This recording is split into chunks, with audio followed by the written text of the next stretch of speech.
Source de Grâce TV, la voie du salut. Tu es une étoile dont l'éclat ne pourra être caché par la main, comme Joseph. Shalom bien-aimés frères et sœurs en Jésus-Christ, c'est encore votre frère Eric. Je suis là, ici, dans ce quartier de Njolofène. Oui, pour rencontrer une sœur qui s'appelle Martine Traoré, évangéliste de son état. Martine Traoré est une très bonne chose dans la très belle région Saint-Jean. Et elle m'a donné rendez-vous dans cette très belle église. J'ai nommé l'église luthérienne de Saint-Louis. Nous allons partir dans cette enceinte. L'enceinte qui a beaucoup d'expérience, de savoir, de connaissances, surtout concernant la parole de Dieu. Et c'est là que la sœur Martine Traoré a fait appel à l'équipe de Source de Grâce TV et aussi à son présentateur que je suis, le frère Eric, pour qu'ensemble on puisse lui faire une émission parce qu'elle a un témoignage à nous faire. Donc, sans plus tarder, nous allons entrer dans cette belle enceinte luthérienne pour faire cette émission qui se doit et qui semble très palpitant de la sœur Martine Traoré pour prendre vraiment ce témoignage qu'elle a pour détenir Dieu des armées et de ce que Dieu a fait dans son cœur. Donc, on va là ensemble. Nous allons entrer dans cette église et nous allons faire cette belle émission que vous allez, j'espère, apprécier. Shalom. Tu m'as demandé de te faire confiance, que si j'appelle, toi tu répondras. Tu m'as demandé de frapper à ta porte, quand les choses sont trop difficiles pour moi. Shalom ma soeur Martine, comment allez-vous? Merci beaucoup pour l'invitation et j'espère que vous êtes prêts pour l'émission. J'espère qu'il n'y a pas trop de trac. Voilà, donc nous sommes très contents de venir ici à l'église luthérienne pour réaliser cette émission qui est votre témoignage qui, je sais, va édifier le corps de Christ. Donc sans plus tarder, nous allons justement partir au plateau et faire notre émission. Merci beaucoup. Merci beaucoup, ma chère.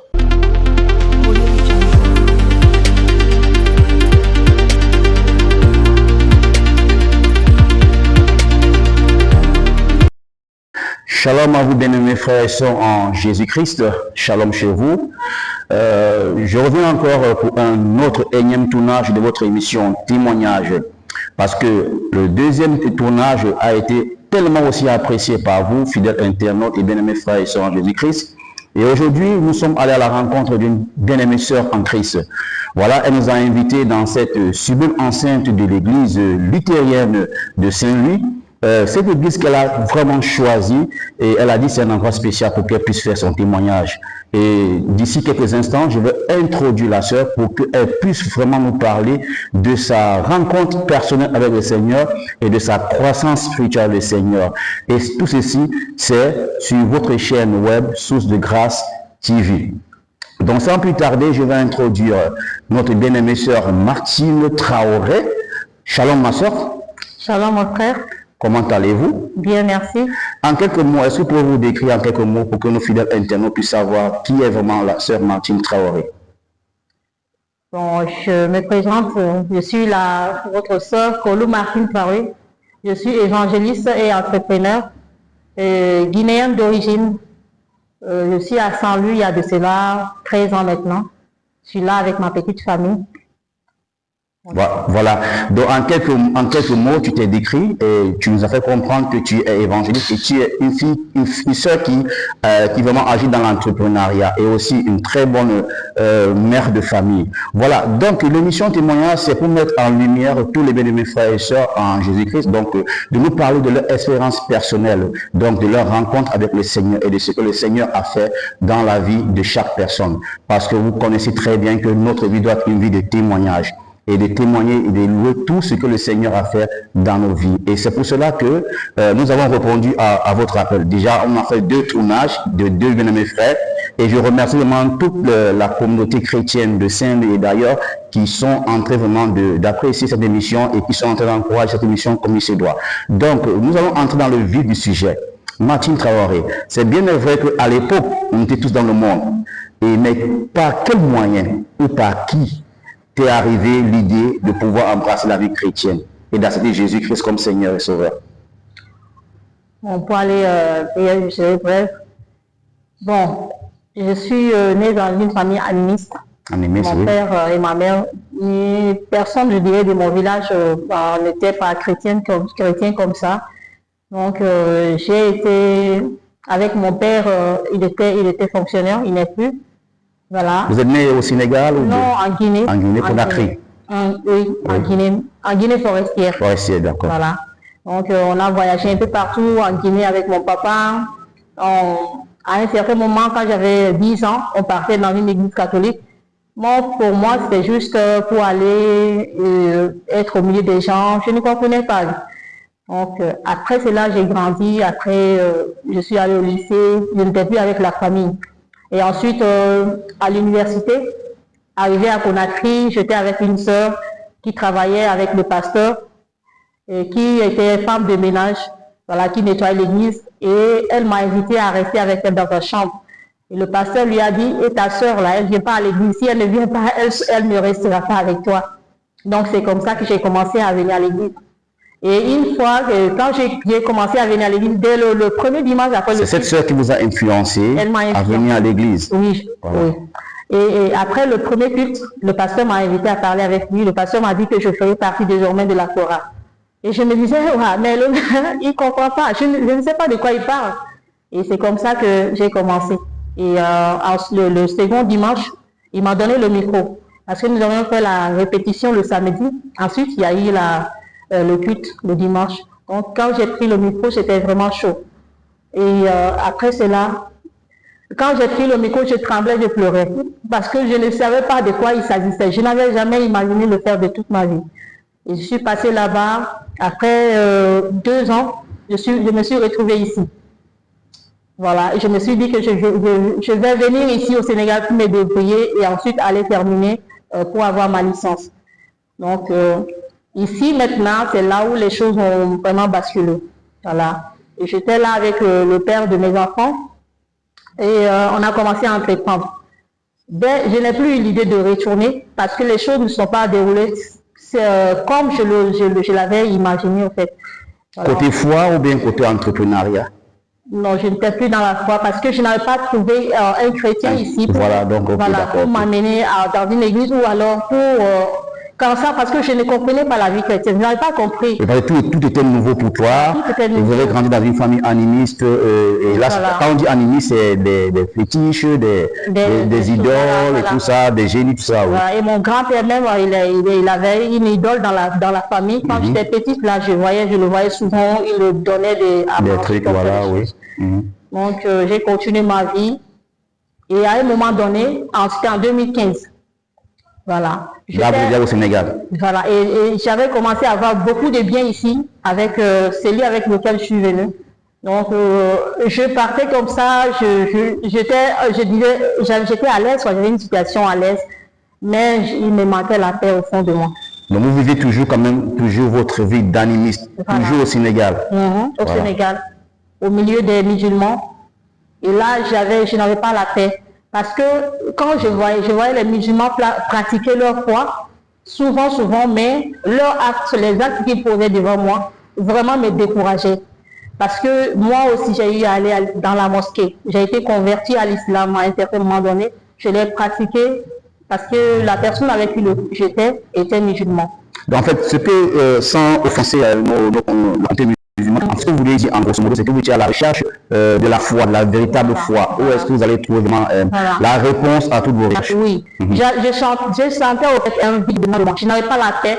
Et quelquefois, quand je m'asseyais, je me disais, mais où est le sens?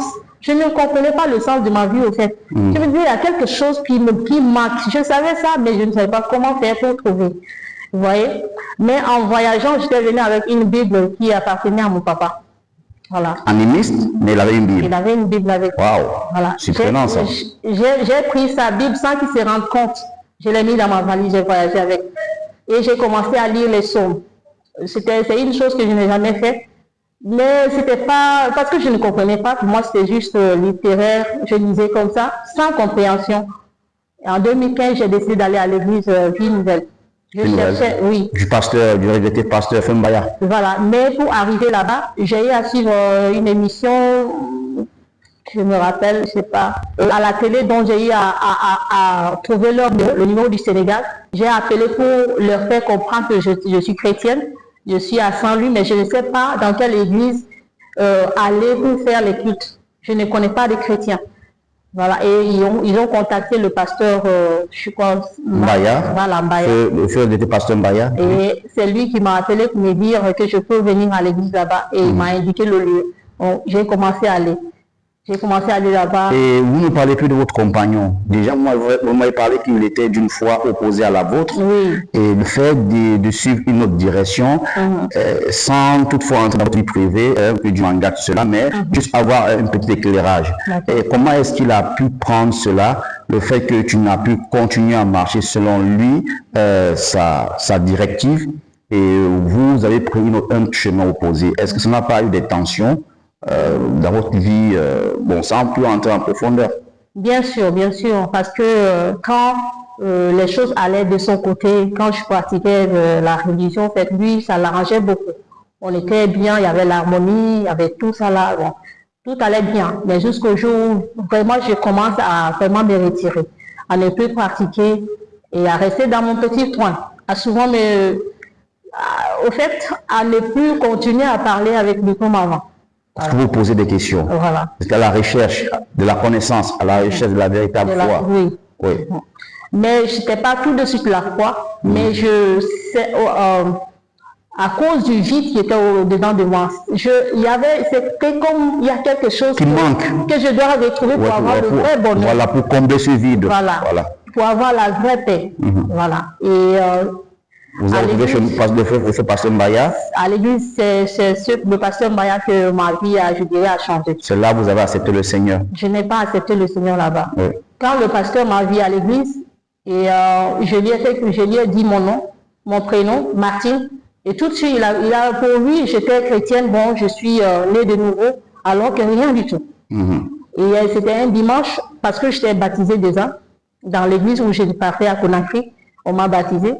Et après, presque la troisième semaine. Mais comment est-ce qu'on peut, excusez-moi sans t'offenser ma soeur, est-ce que je peux te tutoyer quand même? Il n'y a pas de... Voilà, donc comment est-ce, parce que moi je ne comprends pas.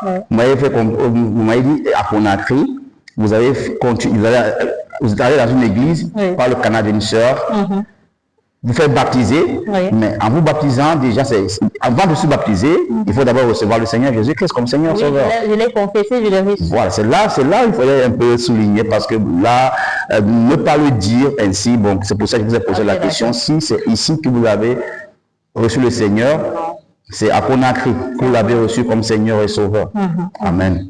Amen. Mais je l'ai fait, c'était pas de mon gré, c'était une obligation. Voilà, je le voyais comme ça, parce que le pasteur m'a dit que si je n'accepte pas de venir à l'église, voilà, de rester avec eux, je n'allais pas vivre avec la sœur.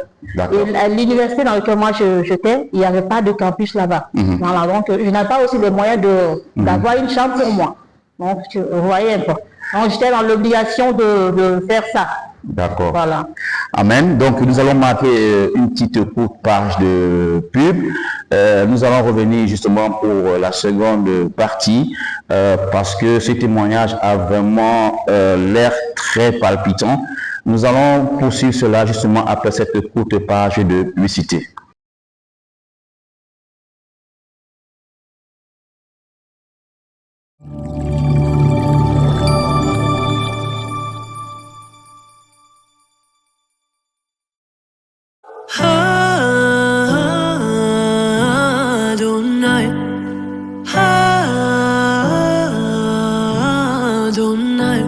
Que le Dieu des esprits, des prophètes descend dans ce lieu.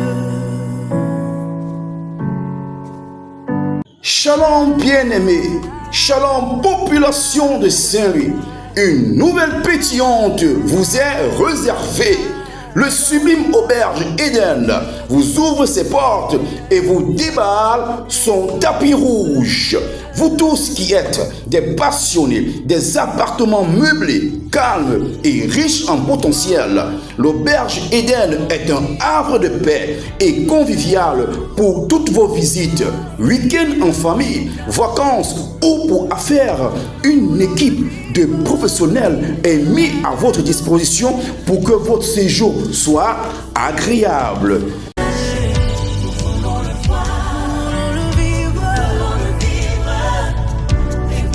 L'auberge Eden est située à Saint-Louis, plus précisément à Sanapeul, près du portail principal de l'université Gaston Berger. Vous propose des chambres climatisées de 2 à 3 places avec Wi-Fi, un bureau avec aussi des douches et toilettes par chambre et une cuisine bien équipée pour un coût abordable de 15 000 francs. Infoline 77 245 51 16 77 940 53 24.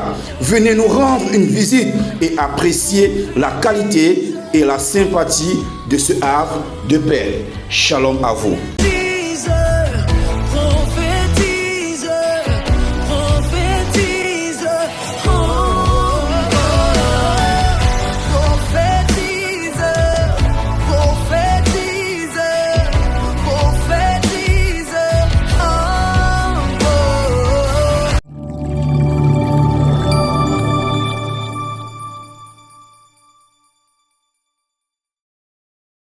Sœurs en Jésus-Christ, nous revoilà encore sur ce plateau de témoignage pour la seconde partie de votre émission. Donc la sœur Martine Traoré nous explique un peu son commencement, son passage, ses recherches et comment est-ce qu'elle pourrait faire pour pouvoir combler ce vide qui était dans son cœur. Voilà, je reviens à vous ma sœur. Donc vous avez dit que donc c'est au Sénégal que vous avez maintenant pu véritablement rencontrer le Christ.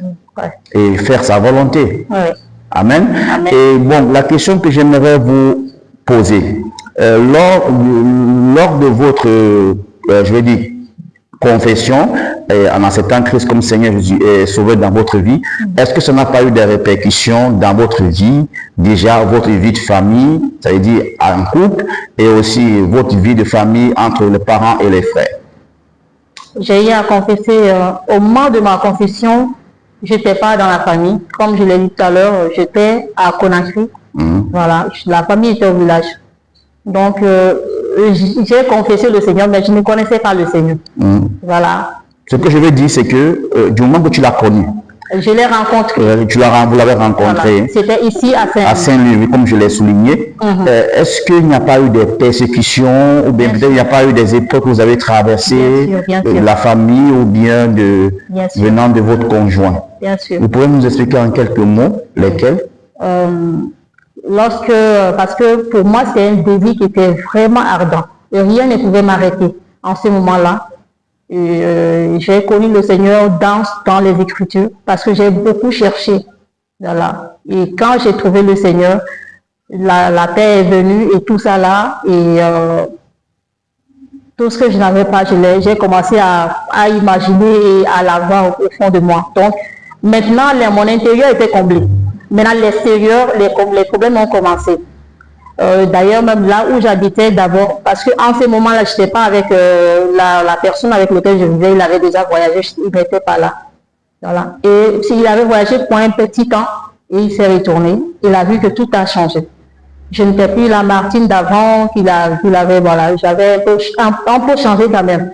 Voilà, mais j'ai essayé de cacher pour avoir la paix avec lui, mais c'est impossible. Et moi, je me mettais à prier. Parce que j'avais une chaîne de télé sur laquelle je me connectais souvent et qui m'apprenait comment prier, je dois prier. Donc, c'est là que j'ai commencé à apprendre. Je me mettais à prier et quand il vient me trouver en train de prier, les problèmes commencent. Soit c'est la télé qui va allumer, soit c'est le bruit partout, soit il vient, il me terrasse. Des choses ont commencé comme ça. Et c'était plus fort que moi. Je ne pouvais pas le combattre parce que lui, c'était un homme. Et c'est là que j'ai commencé à demander l'aide de Dieu. Seigneur, je t'aime, je fais comment? Alors que je suis empêché, je fais comment? Et un beau jour, je vois que le monsieur, il fait sa valise, il part. Carrément. Il part carrément. Non, il était parti pour le travail. Il me dit qu'il part. C'est moi qui suis allé l'accompagner dans un taxi. et il part. Et c'est là où, voilà, c'est comme si il y a le paradis au fait. Oh, Dieu. Je dis Seigneur, j'étais cette chose-là. Et depuis qu'il est parti, il n'a pas eu maintenant l'occasion de Donc, c'est comme ça que j'ai appris depuis ma relation avec le Seigneur. Et voilà. Amen. Voilà, donc ça veut dire que vous avez vécu c'est une persécution morale, en quelque sorte, et ça a aussi été un peu physique, en quelque sorte.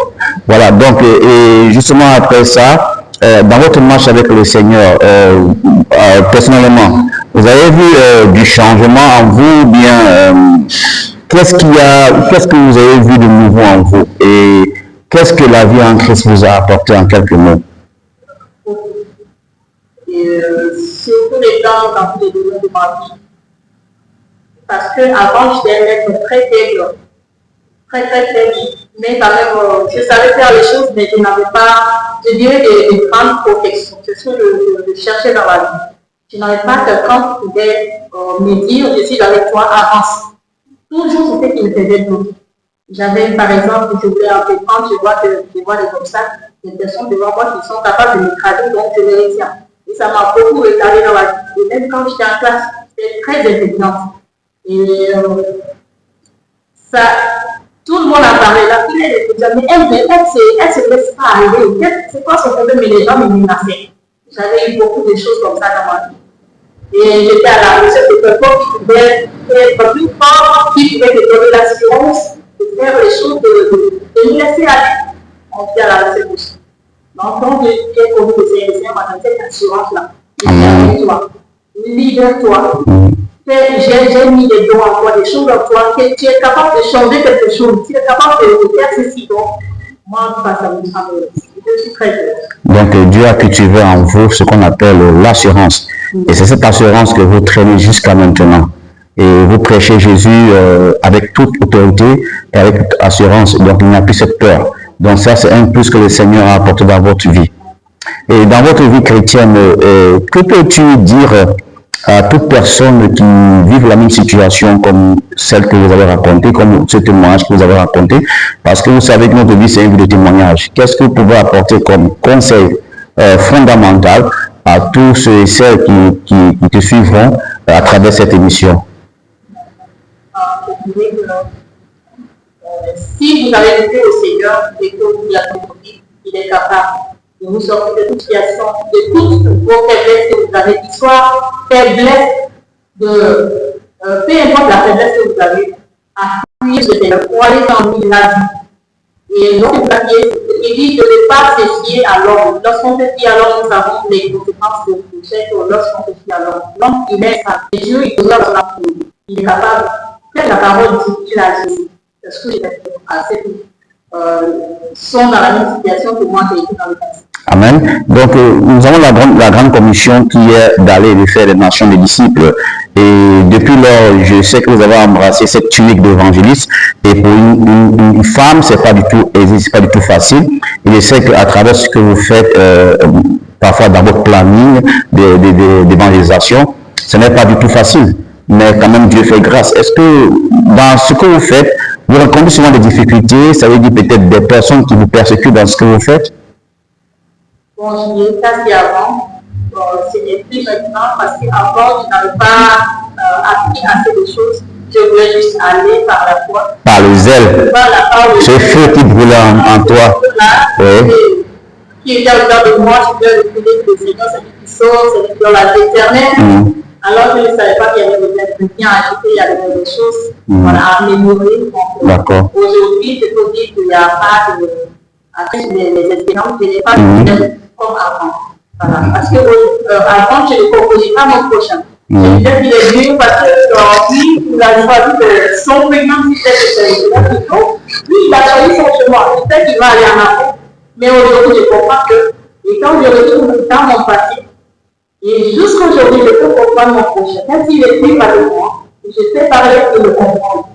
Et c'est ce qui fait, ça donne du résultat. En tout cas, c'est toujours une fierté de voir des sœurs remplies de cette bravoure, de cette aisance, de cette assurance pour le Seigneur Jésus-Christ. Voilà donc la sœur Martine. Quelles sont, pour bientôt finir cette émission, Et pour moi, je voudrais souhaiter que ça soit vraiment une éternité, de continuer à discuter avec vous. Quels sont vos projets? Qu'est-ce que tu es en train de préparer pour le futur? Qu'est-ce que tu veux faire pour le Seigneur? Qu'est-ce que tu as spécialement pour le Je cherchais un Seigneur. Qu'est-ce qu'il m'a avec moi? Parce que j'avais accepté le Seigneur bien que je vais arriver. Je ne connaissais pas la situation personnelle. Je ne sais pas que j'ai commencé, il fallait que je fasse. Je ne peux pas vivre comme ça, comme peut-être qui est la vie. En fait, on doit connaître la vision. Il va m'encourager. Donc, le Seigneur m'a donné la vision, c'est la jeunesse. Et on a déjà commencé comme IDC. D'accord. Donc, la vision, c'est vraiment avec les jeunes. Que toute la jeunesse évangélique, que le Seigneur puisse se rassembler, unis et faire des programmes pour la gloire du Seigneur. Amen. Que le Seigneur vraiment puisse bénir cette vision et que vraiment que tous les jeunes puissent se rencontrer, puissent vraiment œuvrer en un seul cœur pour l'édification du corps de Christ. Voilà, nous arrivons presque au terme de l'émission. Voilà, dans tout ce que nous avons fait, que peux-tu dire comme mot de la fin?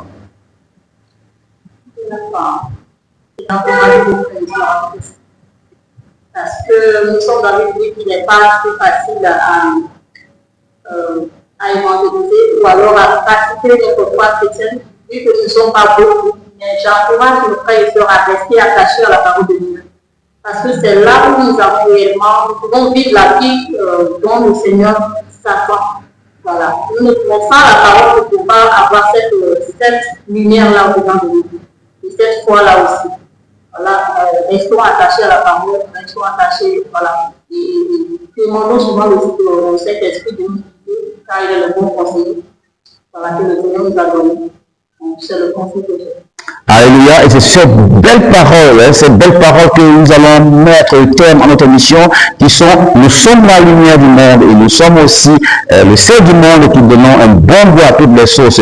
Donc, chers frères et sœurs en Jésus-Christ, nous devons nous lever pour servir le Seigneur, comme on a dit, sœur Évangile Martin Traoré, nous devons nous lever, nous devons être développés, d'intercesseurs, d'évangélisateurs, et ainsi de suite, pour la gloire du Seigneur, car vous savez tous, Jésus revient bientôt. Mais est-ce que tu es prêt à l'accueillir? Que fais-tu pour l'accueillir? Au fond de toi, as-tu Jésus-Christ? Si oui, si Jésus t'a marqué, il est temps pour toi de faire un témoignage. Et si tu es prêt à faire ce témoignage, vous pouvez nous contacter à travers nos réseaux sociaux et à travers le numéro qui s'affichera justement en bas de l'émission, comme ça, pour apporter ton témoignage. Parce que chacun a son témoignage et vous tous, quel est votre témoignage? Sur ce, c'était le frère Eric à la présentation et je remercie vraiment toute l'équipe technique qui m'ont accompagné pour vraiment réaliser cette émission et je prie le Seigneur que ce témoignage de la sœur Martine Traoré puisse toucher le maximum de personnes, puisse avoir un impact par le nom de Jésus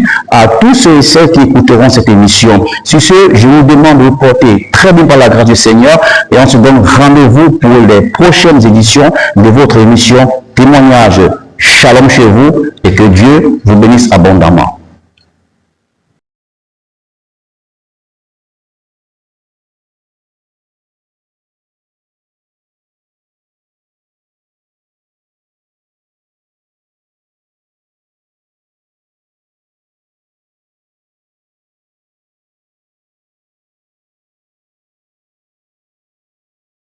Tu es une étoile dont l'éclat ne pourra être caché par la main, comme Joseph.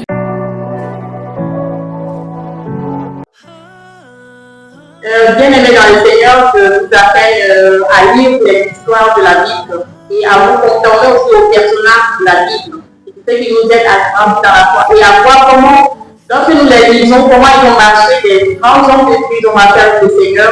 Souvent, ça nous donne de nous attacher au Seigneur, de chercher aussi le Seigneur et de savoir comment, quand ça ne viendra pas, comment nous pouvons aller au Seigneur. Et le Seigneur qui est fidèle, qui sera toujours là. Chercher des histoires. Moi, l'histoire qui m'inspire, c'est l'histoire de David. Nous avons vu la vie de David, comment il était petit berger et le Seigneur lui a donné la foi. Et le Seigneur lui a donné un peuple. Nous voyons comment il est resté attaché à Dieu. Et Dieu même va l'appeler l'homme de mon cœur. Oui. David a vraiment aimé Dieu. Et lorsque tu lis son histoire, tu vas voir, tu n'auras plus la capacité de te retirer, même si tu es faible. Mais regarde l'histoire de David, comment il cherche le Seigneur, comment il le prie, comment il cherche à sa Dieu, il est là, il le répond, il donne la force, la victoire quand ça ne va pas. Bien aimé, comme David, il est un bon exemple. Moi je sais, il y a un Dieu dans les cieux, il console et justifie. Oh oui, je sais, il y a un Dieu puissant dans les cieux, il défend tous mes causes. Oh oui, moi je sais, il y a un Dieu puissant dans les cieux, il console et justifie. Fais force de ton les circonstances, je te fais confiance. Je te fais confiance, je ne suis jamais. Audio Jungle.